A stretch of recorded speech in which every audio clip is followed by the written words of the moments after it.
the last 3 chapters, or last 3 rules of Jordan Peterson's 12 Rules for Life and Antidote to Chaos.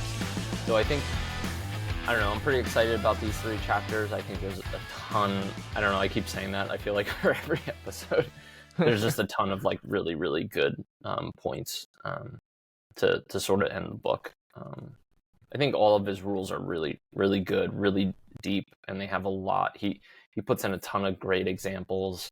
So it's like every single one you can just keep pulling. This is a book that you can just reread a bunch of times and get something new out of it each time.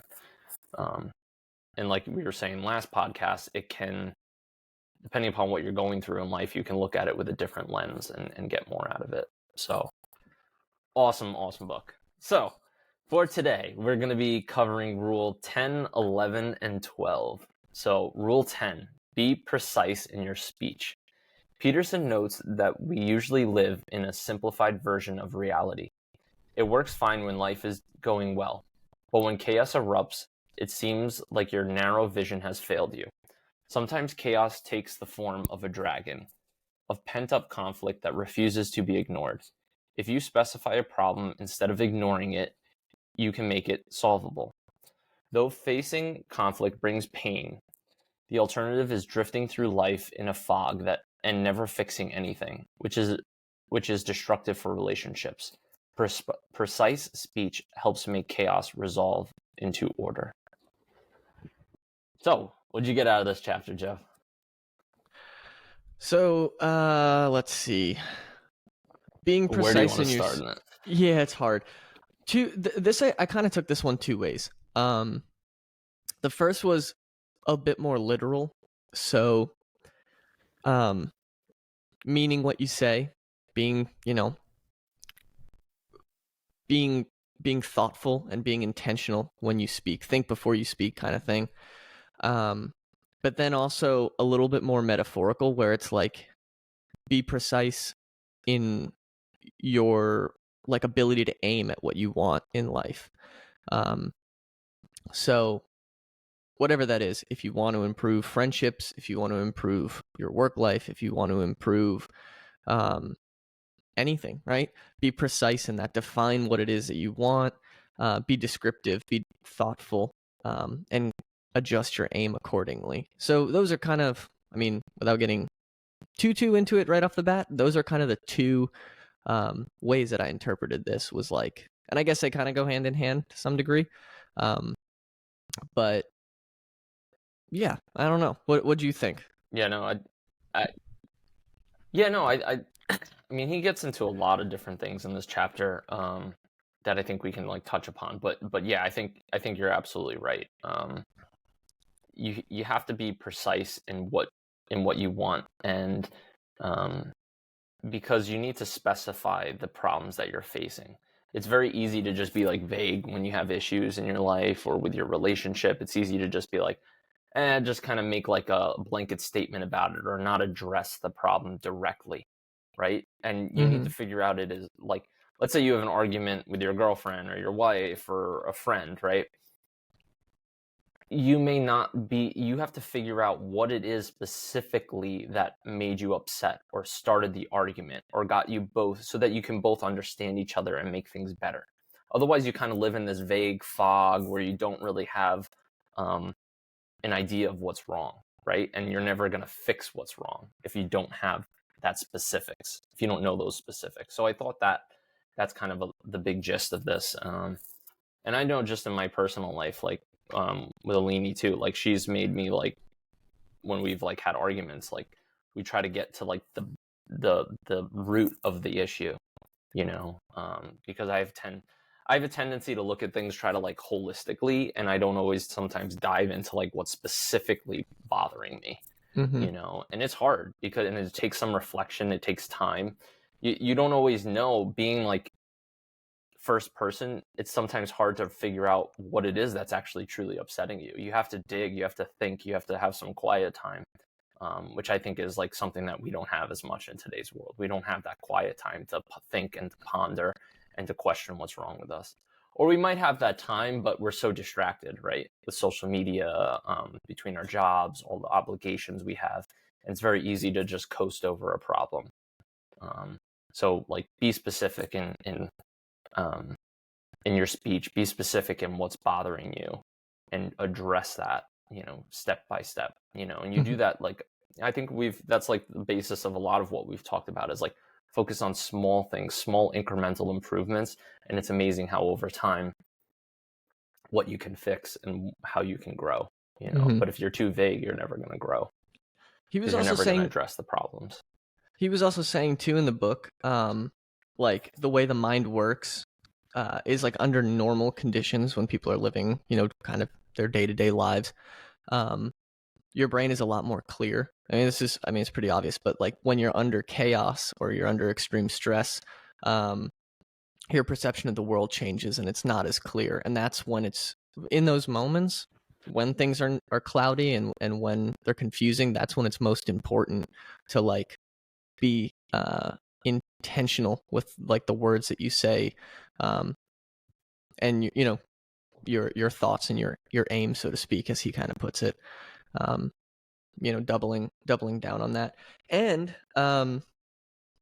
like when you are faced with challenges, like talking through it with others too is an important thing with speech. Like, Yeah, I think there's a lot of therapy to that. If you've had a rough day and you come home and you talk to your girlfriend or your wife, and um like being intentional and being thoughtful about like what it was that happened that day, or the feelings that you're like, why you're emotional about something, what it is about that's really bothering you, can bring a lot of value in your ability to process it, and then also kind of figure out what you need to do next to get yourself back on track, or to feel better, or to move on from whatever the issue is.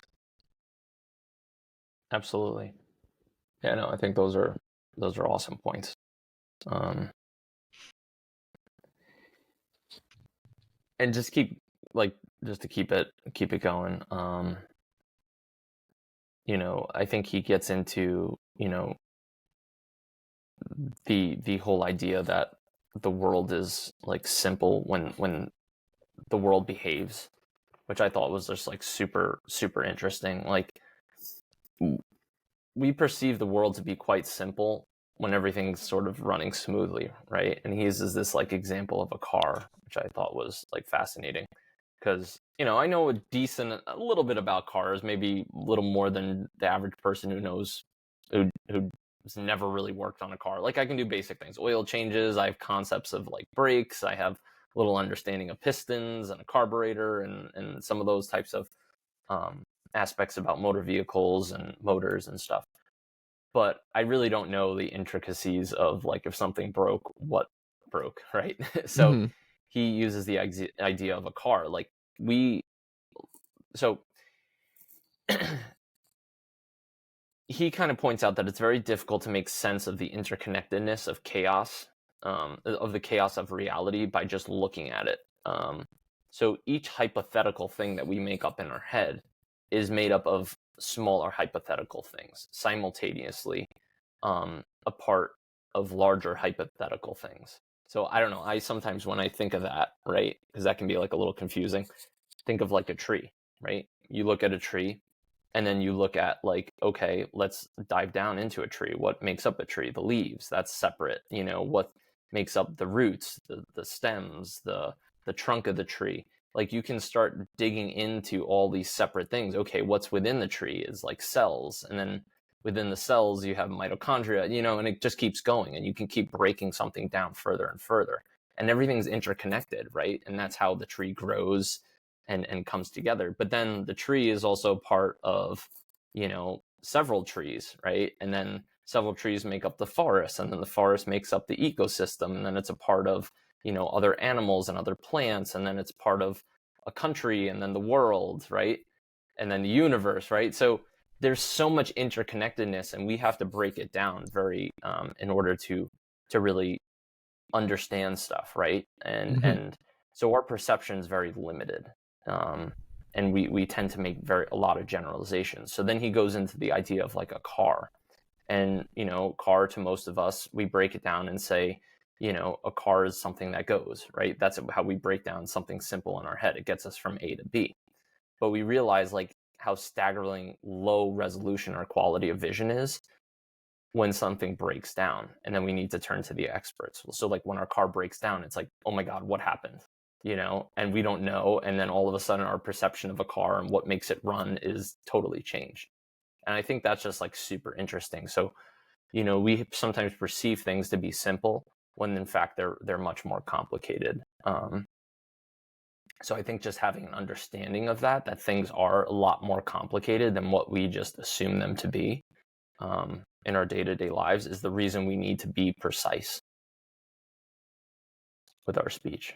Because once something breaks, we need to understand that interconnectedness. We need to dig into what's the problem and how things fit into each other, in order to figure out how to make improvements. I think that's a great example. That also, I had a point in my notes, basically saying, when someone is careless, the issues they choose to ignore gather more momentum and consequently strike with devastating force. Individuals must be aware of their environment at all times with particular understanding of themselves. So I think that ties in pretty well with what you just said. Like, if you ignore something, given like all the interconnectedness, whatever that issue is, it kind of will fester. You may think that you've moved on or that it doesn't bother you, but by failing to address it and talk through it and be intentional about your feelings towards that issue, you can harbor some like internal resentment that will affect all sorts of other aspects of your life. It could affect your ability to, it could affect your relationships. It could affect your work life. And then it could even just affect your overall ability to be happy. If you go on a vacation with your family and you're like internally, even if you don't realize it, you could be bothered like by whatever the thing is or the issue is. And then you're not present in those moments. You're not with your family. You're not spending time. You're not enjoying the place that you're at and the vacation that you're having. So it's important. It's important to like be intentional about your feelings, and address things as they come up, and don't wait, essentially. Absolutely. Yeah, I totally agree with that. I mean, otherwise resentment can build, right? Like if you don't address what's making you feel resentful, right? And sometimes you got to do some digging, and you need to set aside some time to talk with your partner, to talk with your friends, and to talk with your parents about what's bothering you, right? And you need to get specific about it. Otherwise, if something they're doing is bothering you, you need to speak up and you need to figure out what it is. And if that person's not willing to change or talk to you or listen, then you need to form boundaries and start making decisions in your life to make the situation better, right? So sometimes that means distancing from somebody, that can be as hard as that. But I think that's like really interesting because he gets into this idea about resentment. And I think this is like one of the biggest reasons why people get like divorced, and why like households fall apart, right? And it's really due to like a mutual unhappiness that brews, right? And it brews over time because resentments pile up. You're not specific. You're not dealing with your issues. Everything's swept under the rug. And sometimes it's hard because communication requires, admission of like terrible emotions, resentment, terror, loneliness, despair, hatred, jealousy. Like you have to be open. You have to be willing to like go to the bottom, like, and not be afraid to say like, look, I'm pissed off right now, or look, I'm vulnerable. I feel lonely. It's just you have to be honest, and you're being a stronger person by admitting that you have emotions, that you have problems, that you have issues, and communicating those with somebody that's important to you, especially if like you're in a relationship with somebody. Otherwise, what happens is eventually those resentments build, and then the floodgates open, and your marriage is destroyed, or you find out your husband's cheating on you or your wife's cheating on you, and when you thought everything was okay because you just kind of stayed quiet and didn't confront issues. And that's like the worst thing you can do, is like you need to confront problems. And he even says like maybe a demolished couple could have more precisely specified their desires or manner of being. And sometimes sometimes it's uncomfortable, right? Like, maybe in your relationship, like, I don't know, your wife is upset, like, sexually, right? And that could be like, for a guy too, that could be like a little, like, hurtful, right? Let's say your girlfriend or wife or spouse, whatever, comes up to you and is like, you know what, like, I'm not happy with our sex life. It's like, okay, like, that's, a little bit uncomfortable to, like, talk about, but you need to address it if that's what's really bothering the other person, Mm-hmm.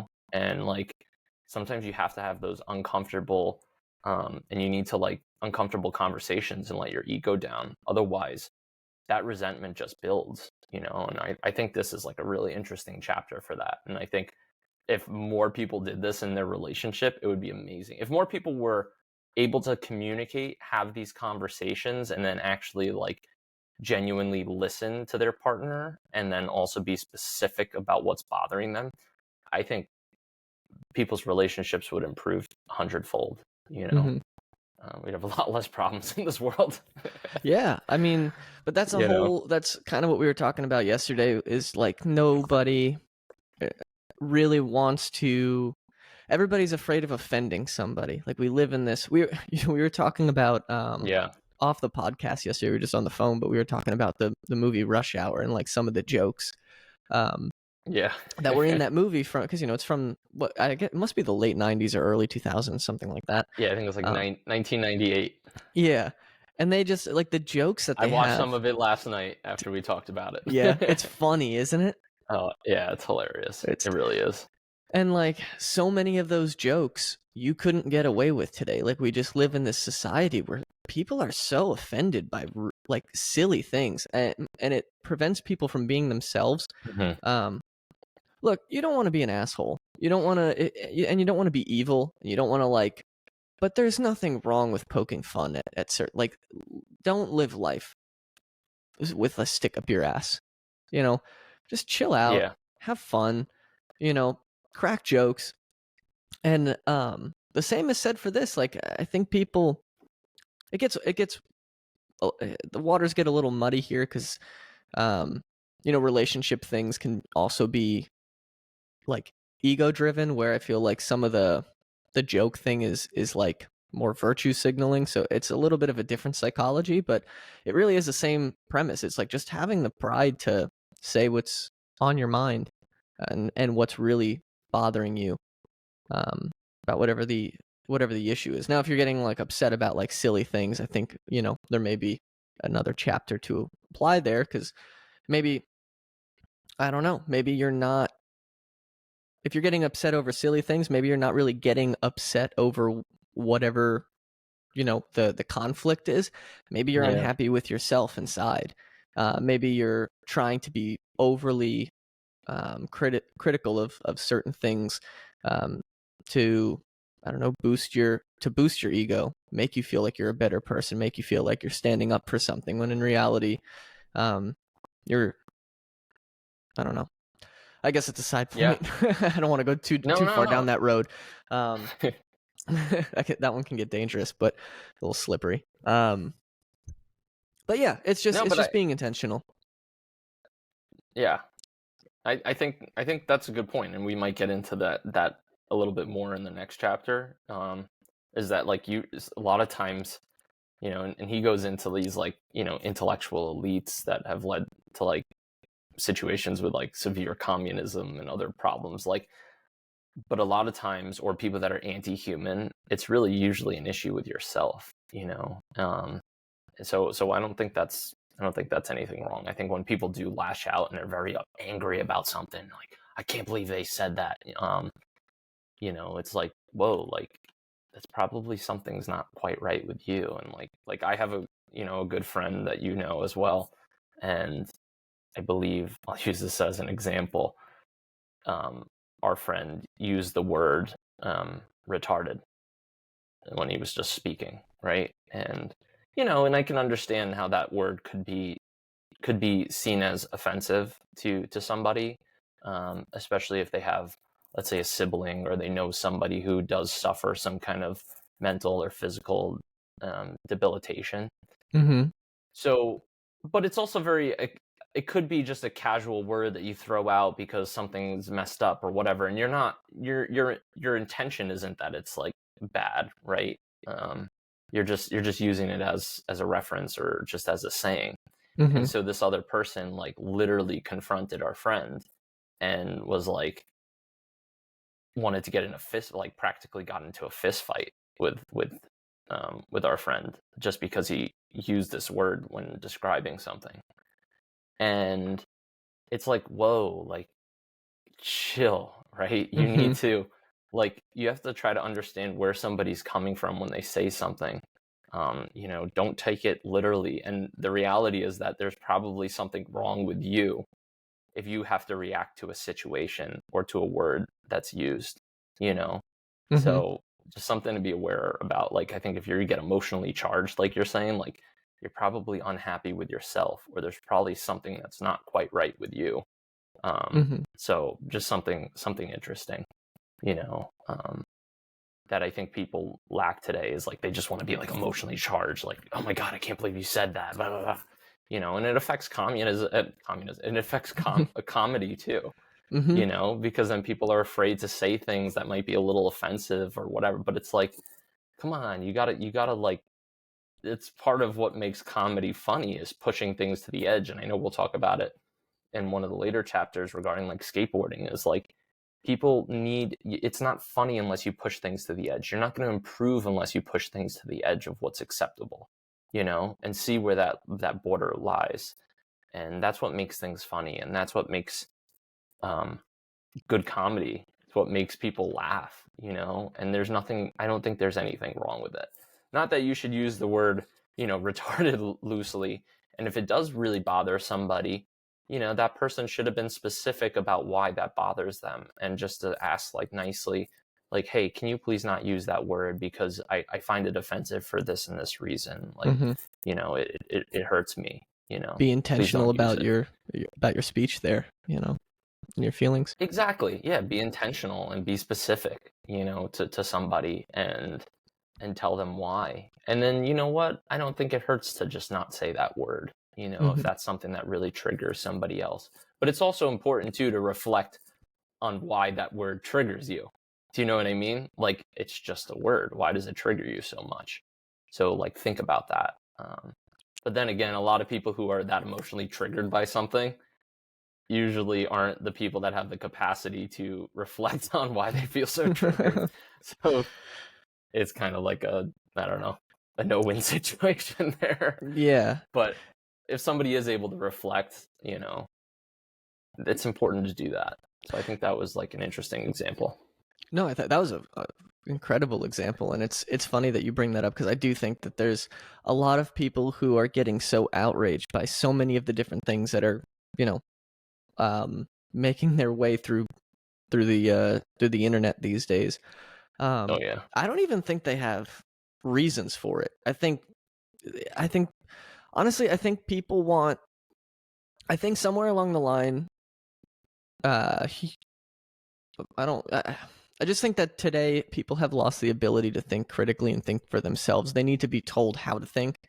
And then whatever idea that maybe resonates with them slightly, or whatever their friends are doing, or however they get into it, they like, that's the school of thought that they adopt, and then they just like, I don't know, like regurgitate the mantra of whatever the talking points are. But if you actually ask them, like, hey, why do you feel that way? I think a lot of them stumbled, like, you know, just because, man, it's so bad, you know, like they haven't taken the time to think through it. They need to be told.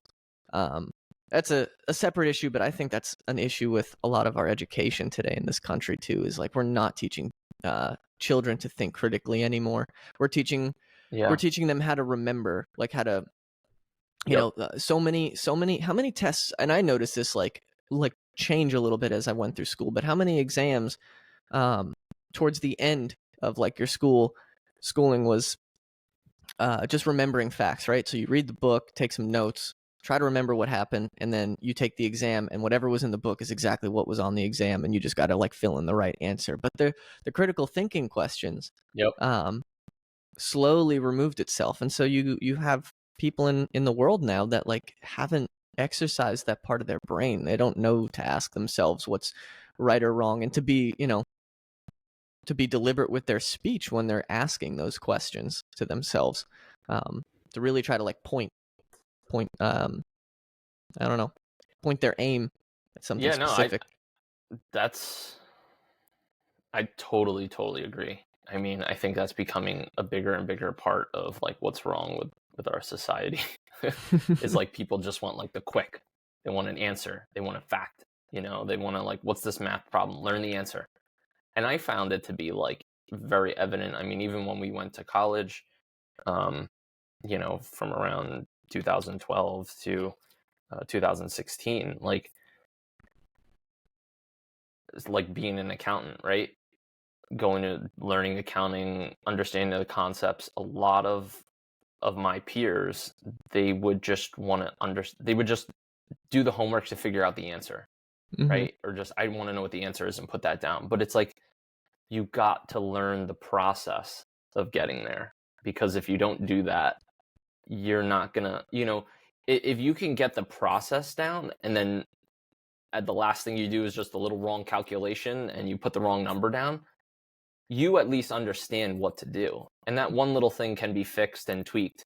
But if you're then given that same problem a year from now and you don't learn the process, you're never going to find the answer. You're going to be totally dead in the water. But at least somebody who understands the process may actually get the answer right a year from now. So I think that's one of the things like I tried to do while studying. And I think it helped me tenfold with things like passing the CPA exam and getting through all of that. Is just, I love to learn the process. I like to look at things holistically and then get into the details. It may have its pros and cons with different things in my life, but I think it has served me pretty good doing that. And Mm-hmm. I suggest other people do the same, right? I think And I think I it's think something that's essay getting lost, like you said. Yeah, I think essay writing is a big part of it. I mean, not always, because you can, I Yeah. don't know, it all depends on the approach, right? But generally, the idea of an essay is to make a claim and then you have supporting paragraphs, right? And so Yep. if you're writing 4 or 5 paragraphs that are supporting your thesis, then you're thinking through each step and why how the different parts come Absolutely. together. That's why I And think if you're, sometimes, yeah, sorry. no, go ahead. No. I didn't mean to mess up your train of thought. All I was gonna say was I think if you're like a professor, giving students essays to write on topics is a lot better than giving them a multiple choice exam. I know it's more work for them because they can't just stick it in Absolutely. like a freaking Scantron grader or whatever. I think that's what they were called, the little like bubbles. Yep. You fill out and it does the grades for you. You got to actually read each one individually, but your students are going to be better off if you can Absolutely. see them think critically through the process. Not that I'm a teacher, Absolutely. but it's my 2 cents. Yeah, no, and that's something too in like math class, right? Like when teachers are actually grading your like exams, a lot of times, like being that they're not always multiple choice, like sometimes the professor or teacher will look through like how you like show your work. So at least it shows that you've thought through a process. And I think that's just really important. Like we're hitting at. And when you have to think that way, you can start addressing problems and you can start being specific with what problems you see. So if you're writing down an equation, you can be like, okay, what's specifically wrong with what I'm trying to get at? And how do I specifically get better? And what's the process that I can take? And what's the plan I can figure out?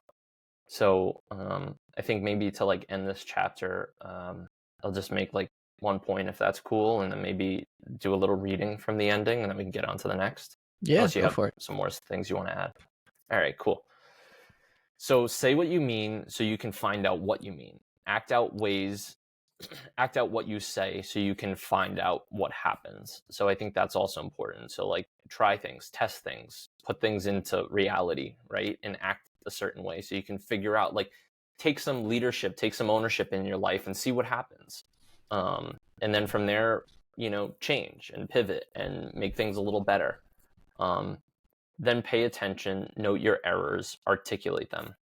strive to correct them. And this whole process is really like kind of how you find meaning in life. I think even doing this podcast, like every single time we do one, we're trying to like improve one little thing, or there's something about it, like we improve, or how we have discussions and then we talk afterwards and say like, oh, we should do this, or maybe this is what we should put in our media, or our descriptions, and we're constantly looking at getting better. So I think that's what you got to do, right? You got to like put your foot forward, take some risk, and then pay attention to what problems you have, what errors you notice, articulate them, be specific, and then correct them. And then in this whole process of like watching things improve, it's like you find some meaning in your life. Like we're enjoying doing these conversations and we're actually finding some real good meaning out of it. So I think that's just like a clear example of what we're doing, and where we're growing ourselves and we're finding some meaning in life. It's given us some purpose, which I think is really cool. So I can end with a paragraph unless you have something to add. No. Take it away. All right. So 283.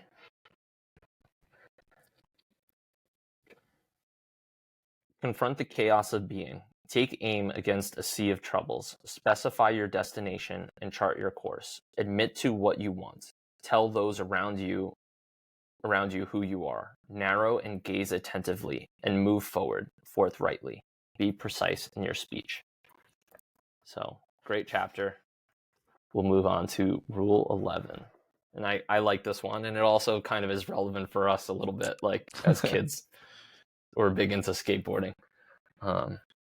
You can tell Jeff was into skateboarding with his like hat that he usually wears and his Vans and I'm trying to be subtle, but I guess it's not working. Nah, it's all good. At least you're not one of. Never mind. No, wait, go for it. At least you're not one of those kids with a skateboard, hitting Kyle Rittenhouse. But that might get us banned from YouTube. I'll leave that in there. All right. I guess you can see where we land on that issue. All right. Do not bother children while they are skateboarding. Unless they're going after Kyle Rittenhouse. Looking at growing success gaps between men and women, Peterson argues that while oppressive patriarchy must be criticized, differences between men and women should be respected too. In recent decades, philosophers like Derrida, I'm not sure who that is, have begun to construe distinctions, even biological differences, primarily in terms of power, which is too simplistic. When society implements such theories, for example, trying to socialize daredevil boys to adopt traditionally feminine behaviors instead, things tend to backfire. Healthy, strong women want and deserve mature men as partners. So adults shouldn't suppress boundary-pushing behavior in children, especially boys. I don't know, we've gotten a cadence with this. What have with me kind of giving the summary and then just saying, hey, what does this mean to you, Jeff? And I know I have a ton of like points to go over here. And this is a long chapter, so I don't think we'll hit all the little specifics, but I think we can hit some really good points here. Yeah. Well, I'll be brief because So I want to have. I think that we're gonna have a good conversation on this one, so I won't get too like heavy into it right now. But for me, it's just the biggest thing is escape the safety net, right? When I read this chapter, I actually thought about a conversation I had with you maybe a year ago. We were talking about Jordan Belfort, and I think it was Jordan Belfort. Like, not that he's, an upstanding citizen. I'm not saying to go and maybe say who he is, just in case people don't know. Yeah, true. So he's the guy that everybody knows the movie Wolf of Wall Street, I would hope, with Leonardo DiCaprio. Essentially, he owned, well, it wasn't a hedge fund. It was like a, just an investment. Oakmont. Yeah, Stratton Oakmont, like an investment brokerage firm. But he was like pumping and dumping stocks, right? So he would have his team of brokers like sell these stocks to their clients and like basically pump up the price by pitching them pretty hard. But he would have basically an investment on the side where he would have invested into the stock beforehand. Then obviously the brokers go in, sell the stock price rises from all of the people buying into it, and then he would sell, and knowing that these companies were valued at like nothing, so just artificially inflating the stock price. So he went to jail. He served some time for like securities fraud, insider trading. I don't know. Like those are the two main charges I know. I don't know if he served anything for anything else, but now he's out of jail. He wrote a book. He's a motivational speaker. And while he didn't have, he's not somebody you want to look up to or you want your kids to look up to, right? Like wasn't an upstanding citizen, so to speak. He makes some interesting points about like the way he approached life, which can be used for good. One of those things, this goes back to the conversation Andrew and I had some years ago, but Andrew was telling me I don't know if you were listening to a podcast or you were listening to one of his speeches, but he was talking about like being scared, like whether it was getting up in front of people or having a meeting with somebody or making a business decision. He's like, people think that I was like stone cold, just put together and ready to just like take action. He goes, the truth is I was scared shitless, but I just never let that stop me. I thought about that when I was reading this chapter. Was like, that's a great way to approach life. Like, escape the safety net, take risks, have the courage to enter the unknown. I'm gonna end it there. I want to hear what you thought, and then we can keep talking about it. But just to go off on that, I mean, I think what's so amazing is that like you say something and like in your mind you totally forget. Like I forgot that conversation and it hasn't come up again in theory and my thoughts until you just said it right now. So it's amazing. And I remember this, like talking with a friend a little while back about like our childhood, and he remembered things that like were really important to him, right? And from his perspective, and I haven't thought about these things in like 15-20 years. It's like, holy shit, like like I totally forgot about that. Like, so it's kind of funny, but that's a little bit of an aside. I think that's absolutely true, and I think what people do, like tying it into the chapter, is that like people, I think that's a really important thing what Jordan Belfort did, like in what he said, is like not being afraid. And I think that's about like stepping into chaos a little bit, is just like, the reality is like he was afraid. We're all human, right? We all have emotions, but like be logical and have a plan and freaking execute that plan. And sometimes you need to just, not show fear and just step forward. And I think that's something that Belfort did and continues to do. And that's one of his redeeming traits, although he's done some shitty things too in his life, regarding, becoming a drug addict and stealing from people and, essentially manipulating markets, which is not good stuff. But like tying that into like kids and where like Peterson kind of starts off this chapter is that he talks about like kids that are skateboarding at the University of Toronto, and they do like these board slides around these like flower plants and different like I guess different structures in the university. And he was like watching these kids and like the stuff they were doing, and they were like, doing like pretty dangerous tricks and like pushing the edge of like what's dangerous. And I guess it made him think like, that's what we're all trying to do, and that's where like meaning comes from, and that's what children do, and especially boys, is they want to optimize risk. And we're all made to inherently, I think, sometimes we don't always exercise this, but I think inherently we want to optimize risk, right? Because if you don't optimize risk, you're never going to grow. it's like the stock market, risk and reward. Like people have to figure out what their risk tolerance is to optimize what they want for their future and investments. So I think we're all in the game with risk, right? It's like, and it's important to let kids too decide, to take these risks, to take these challenges, and to figure out where the border between getting seriously hurt and accomplishing something very difficult is. And so he was like quite upset when they ended up putting these like spikes on all the planters so that the kids couldn't ride their skateboards anymore. And I think one thing that really bothers him is like, bothered Peterson about this is like, well, then what are boys going to turn to? What are you trying to do? You're trying to like feminize boys. You're trying to not let them take risk and do things a little dangerous. Like, what is that going to do to them? Where is that going to turn them?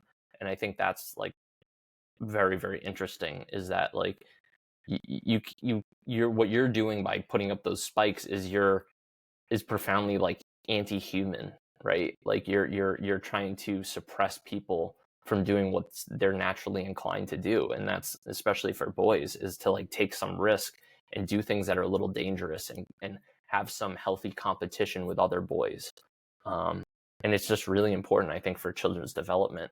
And I think that's maybe that's also the essence, as I'm like talking right now, I'm thinking about maybe kids being coddled too much today, is that they're not taking enough risk and they're becoming weak, pathetic people. I think our lawsuit culture, like suing for everything, has also hurt this, and is part of the denigration of our society, I think. And it's not healthy for kids, and it's really killing the human spirit, I think. Yeah, I agree a lot. And regardless of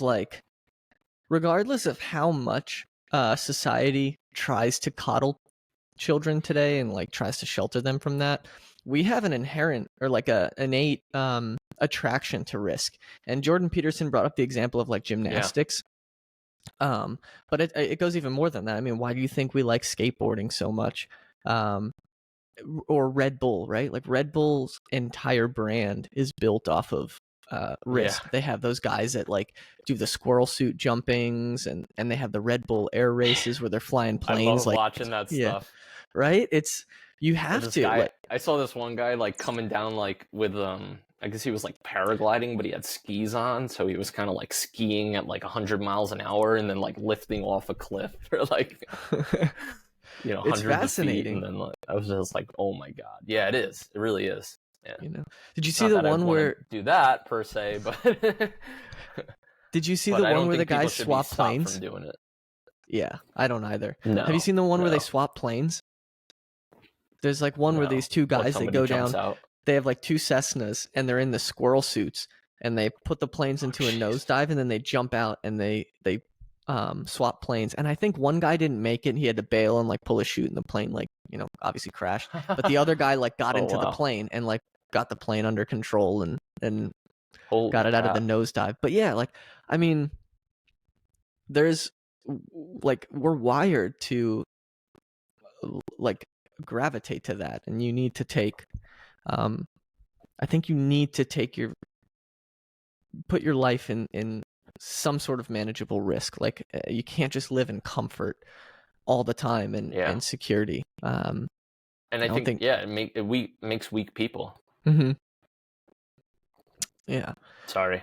No. I was kind of ending my thought. Cutting you off. It's all good. I'm trying to like keep the conversation going, but sometimes it's like I want to let you finish because we're in this forum where it's hard to, go back and forth a little bit. Mm-hmm. But I think that's like awesome. Yeah, and there's a reason why we're like inherently drawn to watching those videos or watching like some insane things. It's like it's part of our human nature, and don't kill that spirit, because. And if something's not a little bit dangerous, it's not fun. I mean, take like playgrounds, right? Like he uses that as an example. Like they took away playgrounds for a short period of time, I think, before school year was to start, because they were worried about a new law that passed in Canada, where like insurability might have become very difficult. So they didn't want kids on playgrounds in case they got hurt. And, it was an interesting example. But part of what he says is like, if playgrounds aren't a little bit dangerous, then like kids stop playing on them. They don't find them fun. Like you want to do what's a little bit dangerous. You want to see what you can get away with. And then you learn, and then you say, okay, that wasn't worth it. The risk and benefit the risk didn't outweigh the benefit, and therefore I need to do something different next time, or I know what that's like. Let me try something else. And I think that's part of the reason why maybe I didn't like kill myself growing up, is like as I started getting older, and thank God we both probably have the guardian angels looking over us for the stupid crap we've done.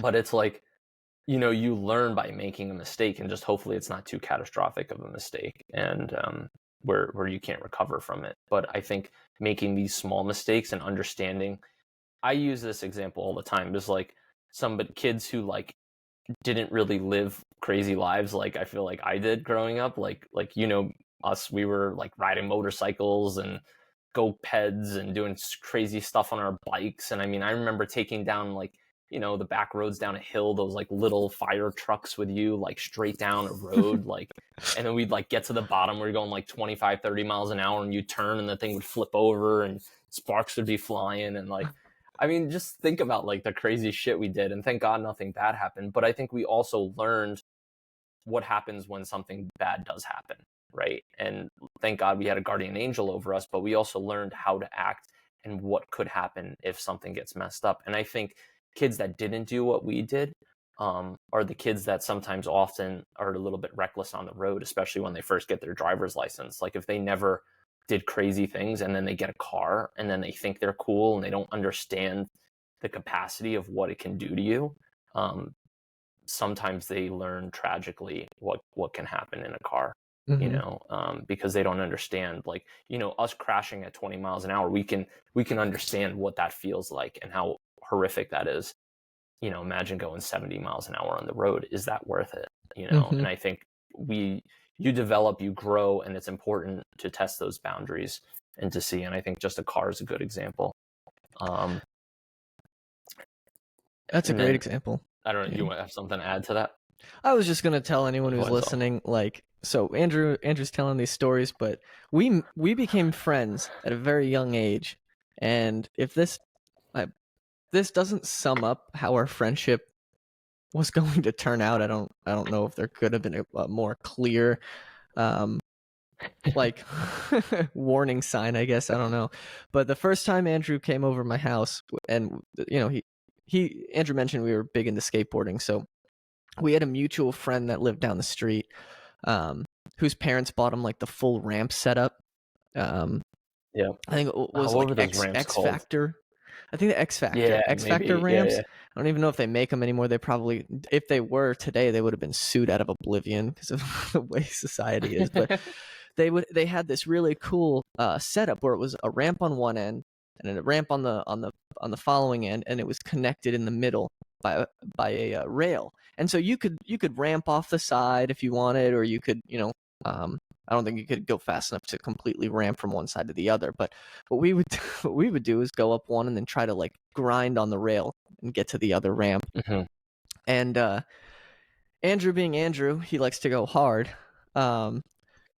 He goes, falls, and breaks his wrist. And that was the first time he ever came over my house. So he came over. His kind mother dropped him off and picked him up a few hours later and had to take him to the hospital to get X-rays and get his wrist put in a cast. And that was the start of many stories that could fill hours of podcasting. Oh yeah. But it made, I think it set us up in a weird way, set us up to like how we view life now. Like there's, we want, like Andrew and I talk about it, we get excited when we see, we both have young nieces and nephews, and we get excited when kids play outside and they're doing, like, when they're living life truly. Not, you don't want to see anyone get hurt, but you also don't want to see people be coddled and completely sheltered from the world and like and just life in general, right? So that's like funny you say that. That was like our first play date. And did my mom say like, oh, we're gonna sue the kids' parents, and am I gonna not let Andrew hang out with Jeff? It was like, nah, whatever. Kids are gonna be kids. Let them keep going, you know, and so be it, you know. Like, I think that's awesome, and that's what's missed in today's world. It's like, I think if a child like broke I think it was my elbow or arm or whatever, but still, it doesn't really matter. It's like if a child goes over to another kid's house and breaks their arm, one of their first like play dates, it's like half the times the parents would like freak out, you know, and it's like, that's not healthy. Kids need to push themselves. You need to let them skateboard. You need to let them do courageous things. Need to let them like fuel that inner human spirit. It's so important. And yeah, I can't really you know, push that enough. Yeah. And Well, it's humbling, and it like, teaches you that you're not indestructible. yeah, exactly. It does. And that's important lessons for people to learn, especially young kids. And you find some meaning from it too. You know, like, we look back on memories and we enjoy what we did, and we also like realize the capability of our bodies and what we're capable of. And, you know, I think it helps you grow. Just knock on wood, hopefully you don't get hurt too badly. You know, but that's the risk of life, right? So Peterson gets into you know, like, beneath the rules of like stopping skateboarders from doing highly skilled, courageous, and dangerous things. Like, he sees the operation of this insidious and profoundly anti-human spirit. So like, putting up those spikes, you know, to prevent the skateboarders is bad. And he then moves on to talking about his friend Chris, who kind of had this anti-human spirit, you know, that was like, you know, kids shouldn't have fun, or like, I should feel the guilt because of what my forefathers might have done, or what society's done to people. And he was filled with this guilt, and sometimes he would get into like, the native kids, I guess, in his town were sometimes very tough, and they would fight, right? And Chris would like take his beatings, right? Like, he wouldn't ever fight back. And he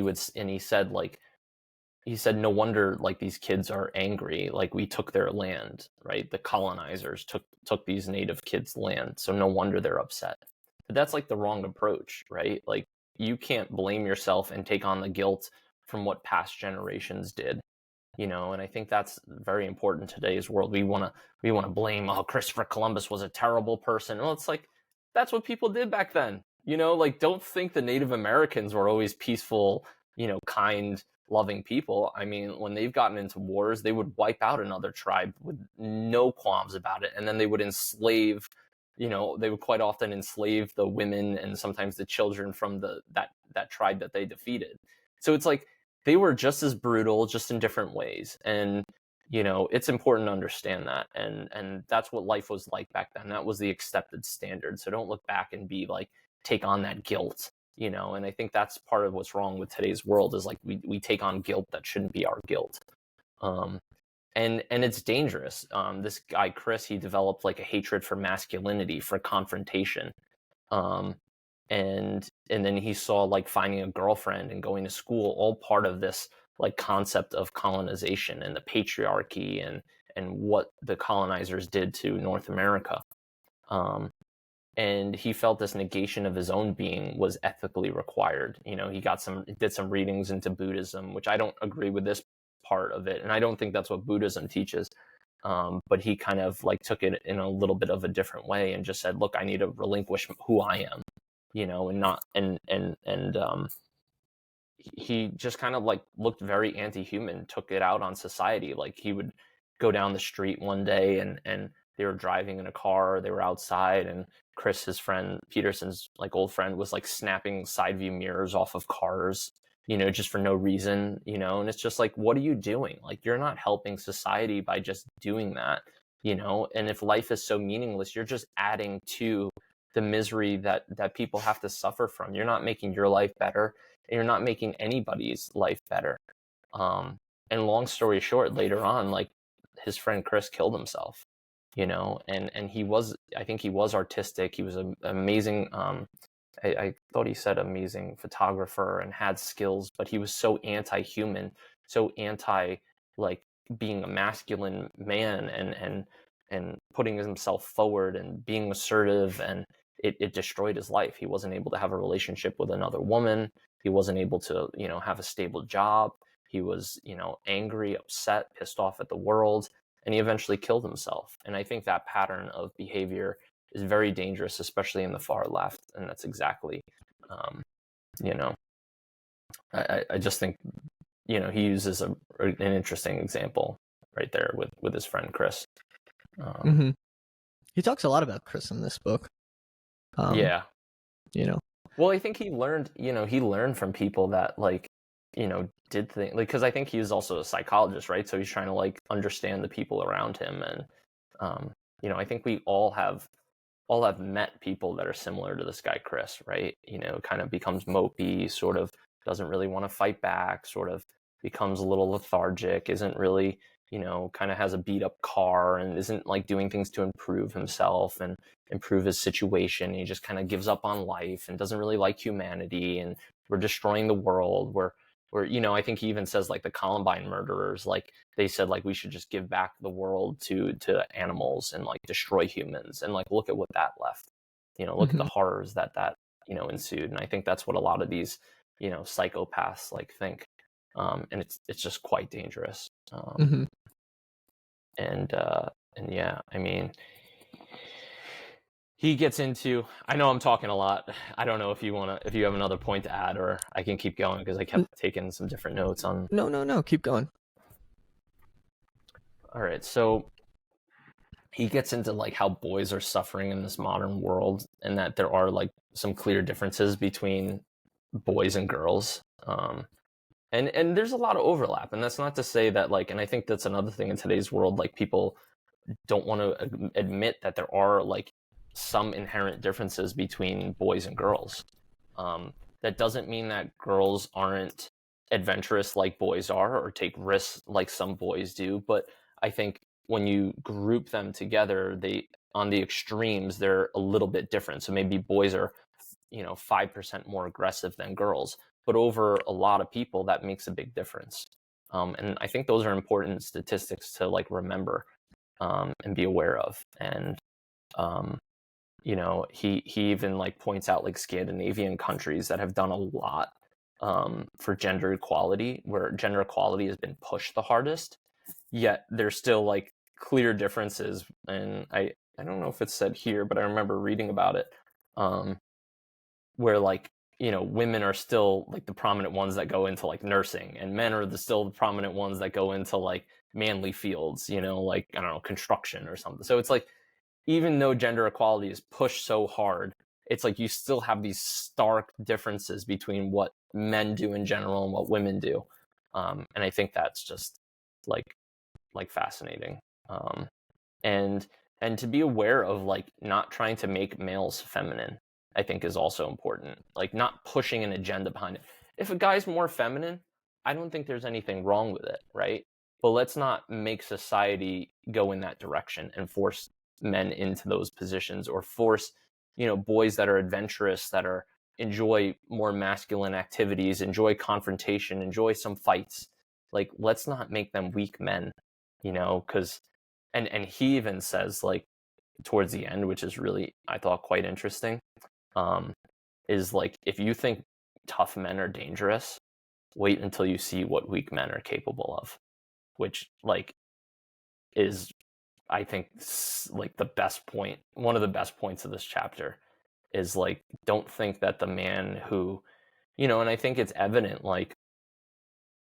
look at men who are let's say combat veterans, or men who, let's say a Navy SEAL, just throw that out. You think the pinnacle or special forces operator who's been in combat, has killed people, had to deal with serious shit. Usually they're not the ones that are coming back and killing a bunch of people. You know what I mean? It's kind of the deranged, weak man that has never dealt with anything, who is, who's weak, who's not mentally strong, who's not physically strong, is usually the one that's going into a school and shooting it up, or, killing a bunch of people, or taking out their anger on humanity.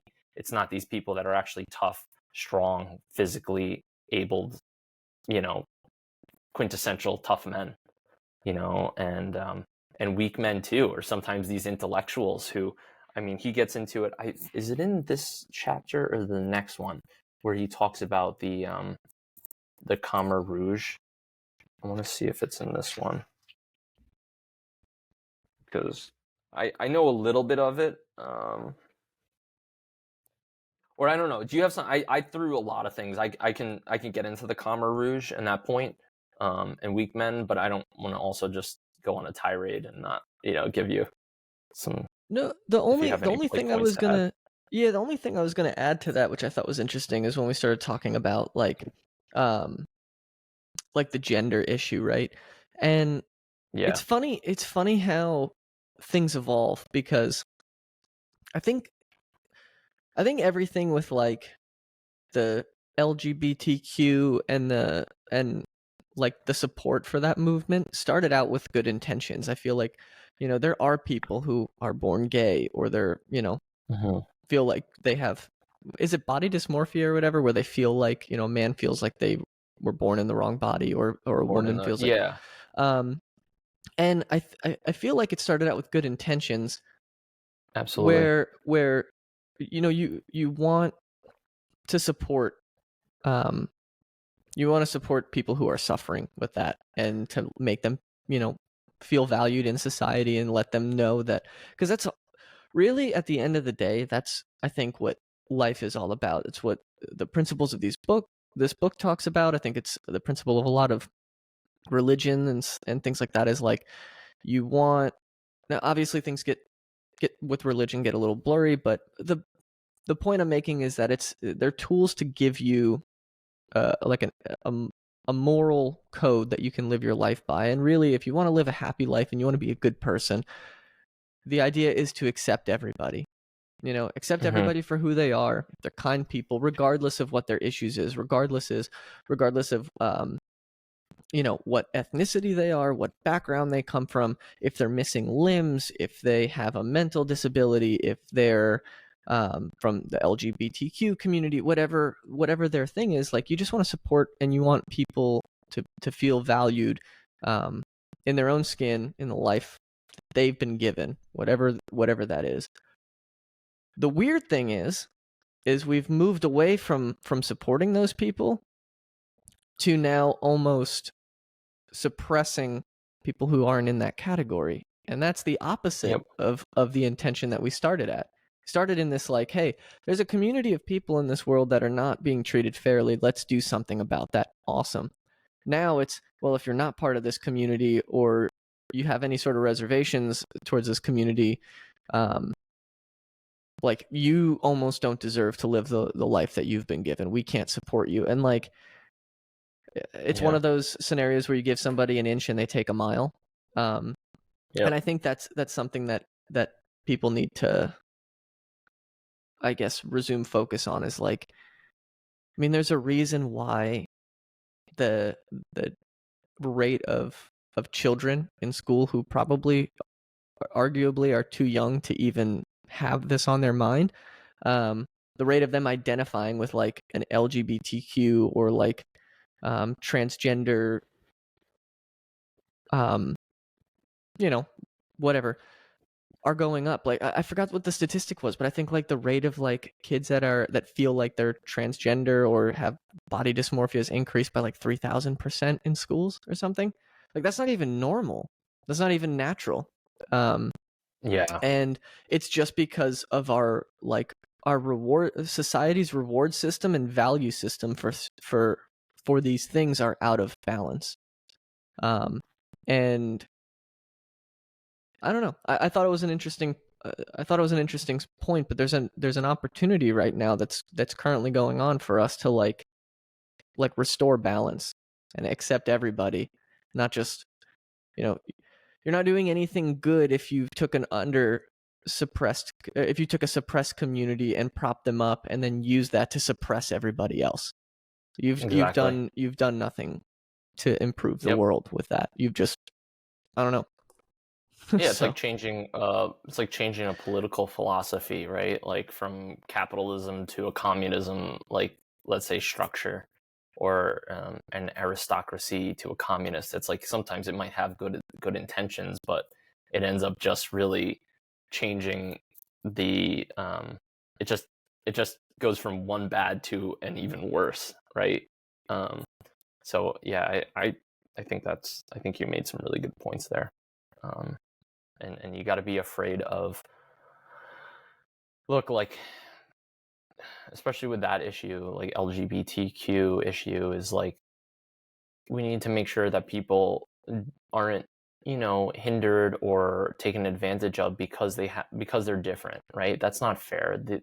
Somebody who's in, let's say, a male body, but really truly like feels like they're a woman, or vice versa, like, that person shouldn't have to feel like they need to kill themselves, because they don't feel okay, or they don't feel accepted by other people.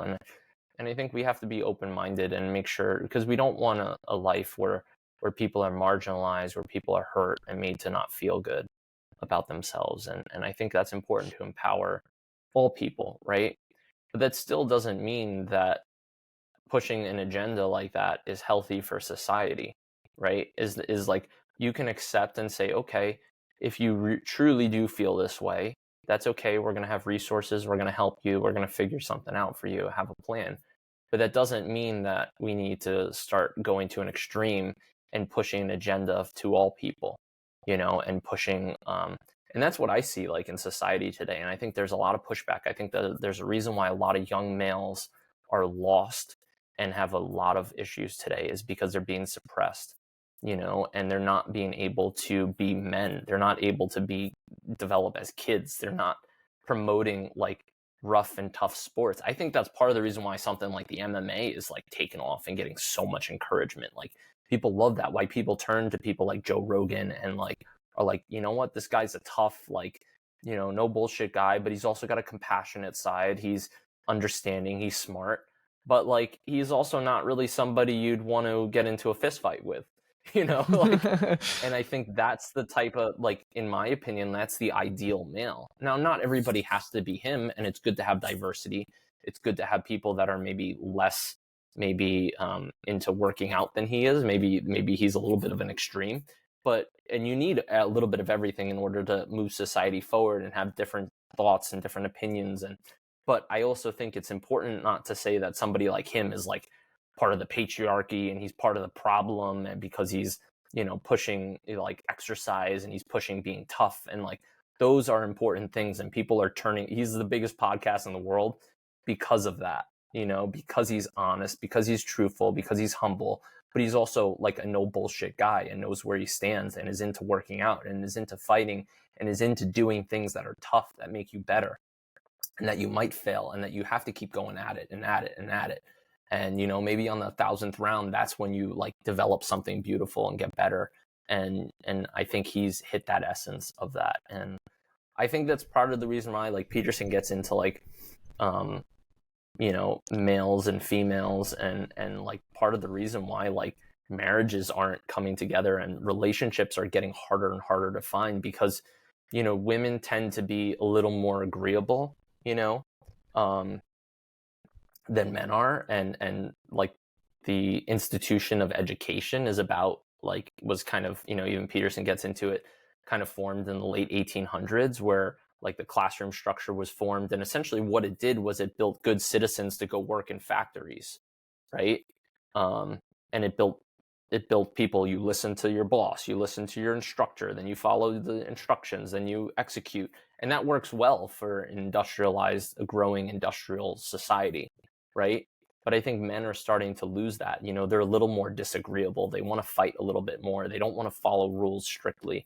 And I think that's why women, at least that's the argument too that Peterson makes, like, women are doing even better and better in the education realm, because, they're a little more agreeable. They're not as like willing to fight, physically. They're not as willing to confront authority the same way as men are. And he gets into some really interesting points about like marriage and career. And he says, like, women at like the top law firms, here, I'll get the exact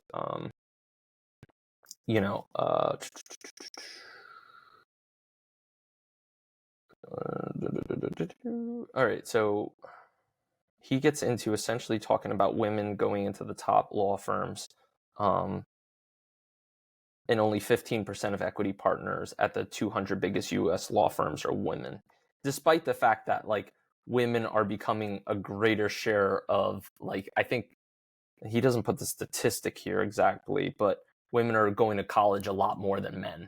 But yet still to this day, men are still running like law firms. And it may change over time, but what they found out is that, like, it's not that these women don't have opportunity to raise their kids, right? Or they don't have the means, or they don't have nanny care or whatever. He said, like, most of these women, didn't have this problem. They outsourced, all of their domestic obligations, but they still had to like answer calls in the middle of the night, and it affected their at home life. And they decide to, like, what's important to them is to maybe spend more time with their family.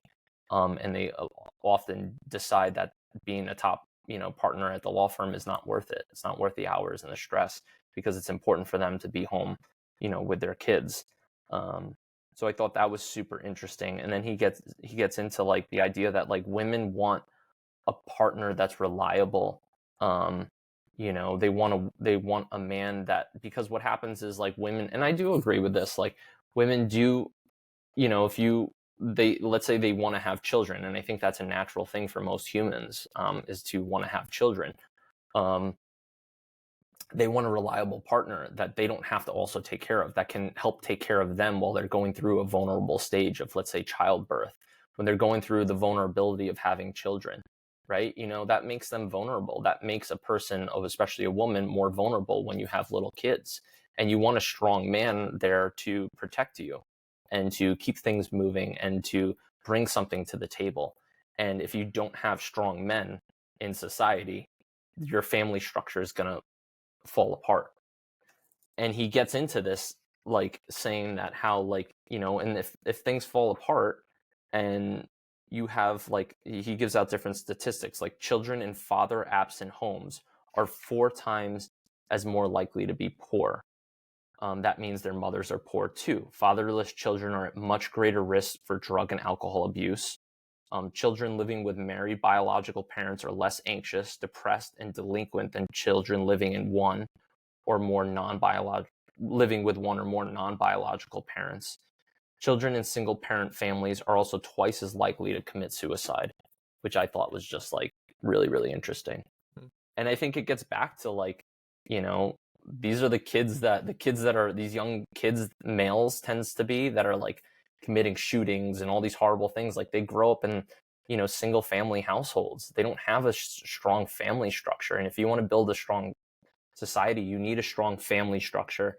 And in order to have a strong family structure, you tend to need a strong male and a strong female present and together raising those kids. And if you, not just a strong female structure, you need a strong male as well.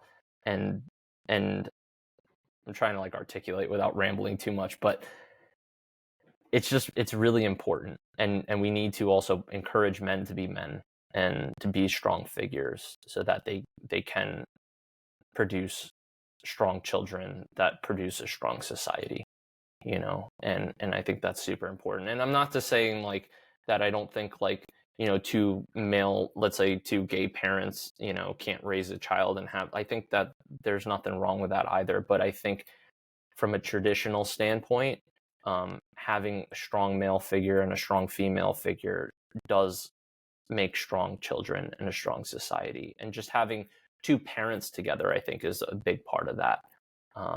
And parents that you can rely on, and that the female spouse can rely on the male spouse, and vice versa. So I know I said a lot of different things there, so I don't know what you have to say. No, I think that was, you think you nailed it on the, hit the nail on the head with that one. I don't know why I couldn't collect my words there. I don't have too much else to add to that. I think it's a good segue to go into the last chapter, though. Sure. So I'll let you kick off another summary on that. Yeah. All right. So rule 12. Pet a cat when you encounter one on the street. So this is the final rule. We're finally here. Peterson recalls his daughter, Mikhaila's terrible struggle with juvenile rheumatoid arthritis. Watching her pain, he eventually concluded that thinking about suffering can't solve it. Rather, noticing it is the key. The first thing to notice is that you love people because of their limitations, not a part of them without limits. They wouldn't be themselves. Yet limitation inevitably brings suffering with it. Peterson suggests that the only way to cope with suffering is to find the courage to believe that the wonder of being might actually outweigh its horror. Something Michaela, I might be saying her name, I think it's just Michaela, but it's spelled a little differently. Something Michaela taught him how to do. Taking a moment to pet a cat or a dog is an example of the kind of small, momentary wonder you can find if you just pay attention. So, yeah, what did you find from this? And I think this is like a great way to end the book. But I'll let you take it off. I've been talking a lot. No worries. No. I think I agree with you 100%. It's a great way to end the book, and I think that this chapter in particular, or this rule, factors into a lot of the like preceding rules that he discussed in this book. I think this is like relevant in a lot of different situations. There's also a great, so like when I was writing my notes for this, I wanted to look for some more resources on the internet, and I actually found an interview that Jordan Peterson did where he discussed this rule in particular. And he used the example of his neighbor's cat that like came over and played with his dog a lot. And the idea essentially in the interview that he was getting at was like that the importance of like being in the cat's role is like having a level of vulnerability, like coming over and like, you know, submitting itself to be pet and to play with his dog, and to just be in that moment. And when there's a lot of, you know, when life gives you challenges, if there's a crisis, like people need to feel supported by other people. And in order to do that, sometimes you have to be vulnerable. Many times you have to be vulnerable. So there's an importance of kind of surrendering to the moments. And this is why I say it ties into a lot of the others, because it could be surrendering, being vulnerable, and telling the truth, not lying. It could be what we talked about earlier, surrendering and being precise in your speech and talking about the issues that you're having, what's on your mind, why you're having a bad day, what the crisis is. And then the other important thing is when you're in a moment of crisis is, and I know a lot of this book has talked about like different time frames. So when you're planning something, it's okay, and you will want to look long term. Think about yourself in the future. Think about tomorrow. We talked about that in the last episode. How do your actions today affect where you're going to be tomorrow? But in crisis, in these moments of vulnerability, it's important to think about yourself in the now. It's important to retract from tomorrow and to just worry about the present and just be in the present, and really focus on what's on your mind and what's you know, where your heart's at. So I think that it's just important. It's important to raise awareness to like the level of compassion as a human to have for other people, then also for yourself to know that it's, you know, okay to have those moments of vulnerability, and to yeah, that's kind of it. That's kind of my summary of what I took away. What about you? Yeah, no, I think, yeah, no, I definitely agree with what you're saying. You know, like during crises, you need to think and you need to plan. But he's also specific about like how he says you need to plan. Because, well, let me take a step back and I'll do a little bit of like my summary, if that's cool too, and then we can kind of talk about like both together, because they're both, what I'm gonna say is kind of interwoven with some of what you're gonna say, what you said about crises and thinking about the now. So he kind of like starts off the chapter like talking about like if you're God, right? If you're everywhere, everything, always there, is nowhere to go and nothing to be, right? Like the omnipotent person or the omnipotent God is everything. So where is the meaning, and where are you going to go? What are you going to achieve? So that's kind of the theory why, like, some people think God created life and humans, is because he would have needed to add in limitation. Otherwise, without limitation, there's no story to be had about humanity. If we were gods, if we were Superman, I think he uses as an example, like Superman became like progressively more and more boring as he was able to have greater and greater power. Because without limitation, there's nothing special about you. You can just fix every problem, and so limitation even manifests itself in illnesses, and that's like really hard to sometimes grapple with. I think, like, people who do suffer an illness, like, I mean, I still think about it all the time. Like, we're all gonna be here, and we're all gonna probably suffer at some point if we haven't already, which I think we all have, gone through sickness. And it's hard, right? Like, that's pretty depressing to think about. But it's also like part of our limitation. It's part of how we can get meaning out of life. And I think just taking illness and taking the ills of the world and humanity and things that humans have done wrong and hating life, all it does, even hating life for the pain that it inflicts, like somebody we loved has cancer or dies or goes through struggle. If you take that out of that, like hatred for life, all that's going to do, and hatred because of these illnesses, all it's going to do is make life worse. It's not going to make life better for them. It's not going to make your life better. It's not going to make your children. It's not going to make the people around you. So the alternative is just to end it. And I don't think that's the right approach either, because it's not the right approach for them. It's not probably what they would want, the person who's suffering illness. And it's not what you should do for yourself. And I think that's part of, like, what he kind of gets into is, like, people that are struggling with illnesses, they need to think, and then they need to talk about what they're going through. And they need to also figure out a plan for how it's going to be managed. And if you come up with a plan, planning essentially helps relieve some anxiety, right? It doesn't have to be detailed plan, but have some idea, and it usually will calm your anxieties.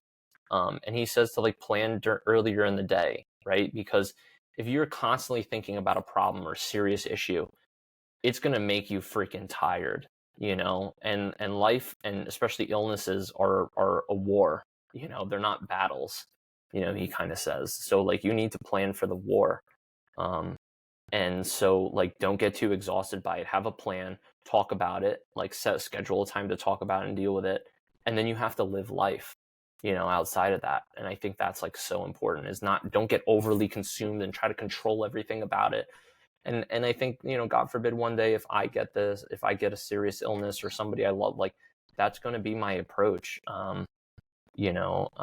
And it has in the past, losing grandparents and losing other, animals that I've loved. It's like, we're seeing them sick. It's like, it hurts, but you know what? Like, I have a plan, and I have to stick to that plan, and I still have to love life, and I take the good out of something. Like, let's say an animal dies that I really love. I realize, like, I gave that animal a really good life, and I've, taken care of them, and they're suffering an illness now, but they've lived life, and I have so much joy from that, and I know they had joy when they were living good times. And, I can take that spirit and that energy and put it towards, maybe another animal in my life, or put it towards teaching others to respect and love animals and the greatness that they can bring into your life. Like, that's what makes the spirit of and things meaningful, is just appreciating what you have, and not getting bitter because of the illness, like addressing the illness, but don't let it overconsume you. And then, like you said, Peterson talks about this cat that comes across the street, and I think one of the big things is, like, this cat comes over, it's vulnerable, but it also provides, like, people a little bit of a break. Like, hey, look, I'm just gonna pet a cat. Like, it just gives me a sense, it gives people a sense of just, like, like if you've ever been like, let's say away and you're in like, I don't know, some foreign town, or you're a tourist somewhere and you see like a little cat on the street and it just like looks cute, and you just like go up and you're like, oh, look at the little kitty, and you start petting it. Like, I've that like image, and like that's happened to me multiple times. Like it's like those little things, make life worth living. Like, pay attention to what's around you. Just those little momentary things of like happiness, where you pet a cat, where you pet a dog, where it helps you be mindful. And I think that's also like the importance of meditation, is like, be mindful, pay attention to what's around you, even if it's for a short period of time, like, in your suffering and illness, or those of you who are suffering. Don't let that blind you from the world around you. Don't let it consume you. Like, pay attention to the goodness of the world and the good things out there. And I think that's just like so important to remember. It's like, even if you're bitter about something, even if you're upset or struggling, don't let that impede like you recognizing, even if it's just for a moment, like the beautiful things in life. So I know I tend to go on like lectures here, but I just had these different notes, and I think that's a lot of and what I got from this chapter. Mm-hmm. Yeah, appreciate the good things in life. Exactly. Even despite going through illnesses and going through tough times, and don't let even a tough time overconsume you, I think, is also the biggest thing.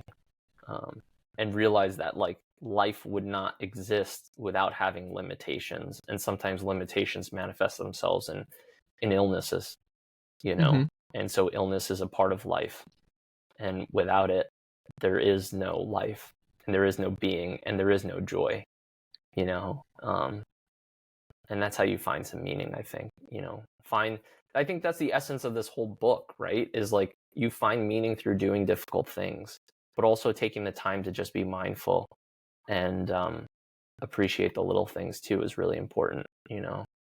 Set plans, be specific, put your best foot forward, stand up tall, face this burden that we have, bear our crosses, right? Just like Jesus did, like, bear the crosses that we're given in life and make some meaning from it. Do some good in this world. Don't become bitter. Set a plan for yourself, take care of others, and don't become bitter, and be mindful, and enjoy the little things. Mm-hmm. That's great. Yeah. I don't have anything to add to that, dude. That was awesome. Yeah, it's just, Thanks, being dude. being Yeah. mindful and I don't know. I think this book really is just what, like, a lot of people say, like, be mindful, be mindful, be mindful. It's like, but what is mindful? Well, this book kind of lays it out for you, like how to be mindful. How to grow in life is putting yourself in that chaos, but then how to like retain, I don't retain your sanity, and maintain Yeah. friendships and relationships and order, is all in the balance. And so life is just a constant, it's the constant act of give and take, give and take, give and take, and reacting to situations and to opportunities. And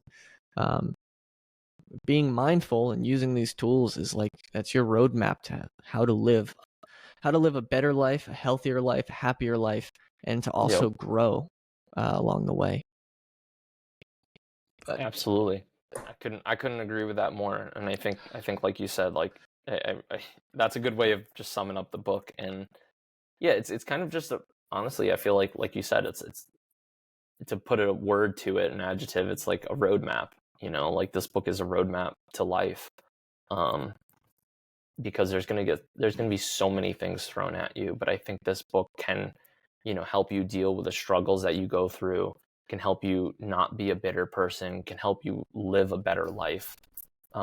So I love the book. I think it's amazing. I think everybody could benefit from reading it. That's not to say that Jordan Peterson knows everything and is the like, there's some theories and some stuff that even he says that I kind of question a little bit. But yeah, he I think he hits the nail on the head, and lays out a great roadmap for how to live life and how to approach problems, and live a meaningful life, what we all want to do. And yeah, it's just an awesome book. So here's a question for you, just to end this in a fun way. We did 4 episodes on this. We covered all 12 chapters. We talked a lot about our interpretations, a lot of, summaries and principles and things like that. When you think back to the book, like, what is like the I don't know, like, what's the first thing that pops into your mind? Like, when you, doesn't have to be a rule, doesn't have to be anything, just like, principle, or like your just biggest takeaway, that just stands out. Or like, I guess For another me, way to put that is like, I don't know if you have any ways that you've applied I think, some of the tactics in this book to your own life, like how you're actively using it. I think that'd be a fun way to end it. yeah, no, I think the biggest thing for me is just like, is to just be a strong person, right? Like, be strong. Don't make excuses for things. Like, take ownership of your life. Put your best foot forward. Like, be honest, right? Like, all those values that are like timeless values, like they're reasons they're timeless values. Like, he talks a lot about, like, don't just throw, like, the Bible to the wind because there's some contradictory stories, like, or things that society tell you. Like, try to understand the purpose behind it. Like, don't just negate everything about society, just because you don't like certain things about society, right? Like, try to understand it first and really find some meaning there, because there's a lot of meaning that can be found. And yeah, so I think the biggest thing for me is just like, be tough, learn, be humble, be specific, and work on your problems, and be vulnerable. So it's kind of this, like, that's what I try to do now, especially, is like, be strong, yet also be humble and vulnerable, if that makes sense. And I think that's like finding that nuance where you're like a dangerous person. He even says it at some point. It's like, try to be a dangerous person. And it tends to be that if you're a dangerous person, you tend to not have to be dangerous. If that makes sense. Mm-hmm. And it's the weak people that you have to worry about. It's the weak people that are truly dangerous to themselves and to others. But it's the strong person that understands what he is capable of and what he's not capable of, that he's willing to try hard things, that he's willing to fail and address his problems or her problems. That's the strong person. That's the dangerous person. So again, it's like, it's that yin and yang. It's sort of that middle path, and you want to be tough, and you don't want to be weak, but you want to be like smart about how tough you are, if that makes sense. You want to be educated. Like, I'll say it again. Like, I know I gave some points, like, to Joe Rogan on this, is like, I think what makes him so attractive to so many people that actually do listen to him is that he is tough, yet he's vulnerable. And so that's what I try to emulate. And that's what I'm trying to, like, even with this podcast, like, let's put our best foot forward and take the risk and put ourselves out there, and let's grow in the meantime. So yeah, that's how I'm like trying to apply it. I know that's a long-winded answer, but that's kind of how I look at it. And I don't know, what have you gained from it? What are you doing in your life that's different now that you've read this book? The biggest thing, Because like, I know you didn't read it. You didn't read it before, so no, this is no, like all I fresh. read it, and to be fair too, like, to try to do these podcasts and keep up with it, I listened to most of the book on audio, like the audiobook. And I think when you read when you read things, you interpret things a little different, or maybe a little bit more deeply. Just to be fair, so I don't know. The thing, like I said, it'll change as life goes on. But for me, the biggest thing has been just, like, not being like so afraid about things in life. Like, I tend to be a person, or in general, who's like overthinks a lot of Yeah. Decisions, and I tend to worry about, like, almost to a point that it's like paralyzing, and not knowing, you know, how to proceed in something because I'm just thinking about every single possible scenario that can happen, and just learning to be more present and not really worry, just like, you know what, this is what feels right to me right now, and I'll accept whatever happens later, and I'll worry about dealing with it then. You know, the podcast is a part of that. Like, we could put this out and no one may listen, and that's fine. Like, I'm happy to accept that, but I'm not gonna let, you know, it feels like the right thing to do for me. I enjoy it. I like reading these books. I like having these discussions with you. So I'm not going to let like what other people may think or the possibility of like success or failure like paralyze me into not moving forward with it. I'm just going to, you know, put like you said, put my best foot forward and do it. Work is another great example. I just, you know, applied and interviewed for, you know, a position at the company that arguably I may not be the most qualified person for, but you know, it's a big opportunity. And like previously, maybe I'd be the person who's like, no, I'm not, you know, I would talk myself down about it. And I'm not qualified for it. There's people that are better off, you know, better suited and blah, blah, blah. And just be like, yeah, you know, I'm happy doing what, you know, but I'm trying to, you know, stand up tall with your shoulders back and just approach it and put the best foot forward. And if I don't get it, like, again, stand up tall and accept that, you know, that decision and move forward. So it's like that, like those types of things. That's how, awesome. like, just immediately how I'm like applying things is just like trying not to, not be so afraid and overthink things and just, just take life as it happens. That's awesome, dude. So. I think those are like just clear, tangible things. So I'm glad this has like bettered your life.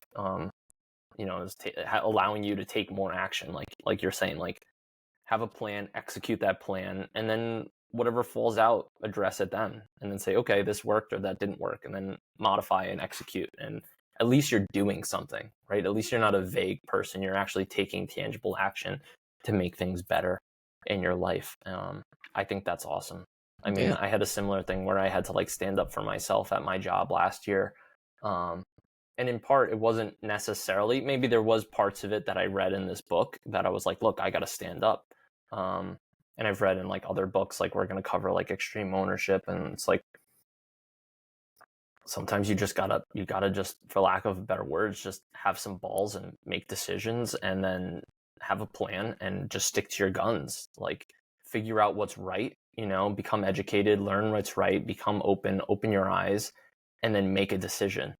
And then stick by that. And I think people will respect it and you'll respect yourself for doing it. I think you'll grow.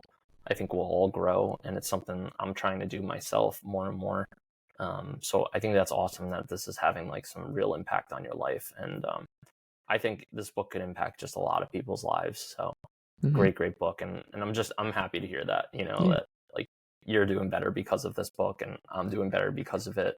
And I'm doing better because we're doing these conversations and we're, you know, even off the podcast, we're talking about, you know, different things that we're covering in these books and, you know, just bouncing ideas off of you. And, you know, I know like you talked to me after your interview about different aspects of like the interview and how you brought up Ray Dalio's book and had some conversations about that. So it's like, it's already having a tangible benefit in our lives. So, and it's all due to just putting our foot forward, having somewhat of a plan, executing, and then adjusting what comes out of our plan after execution. You know, okay, that worked, that didn't, this was good, I found this helpful, I found that not so helpful.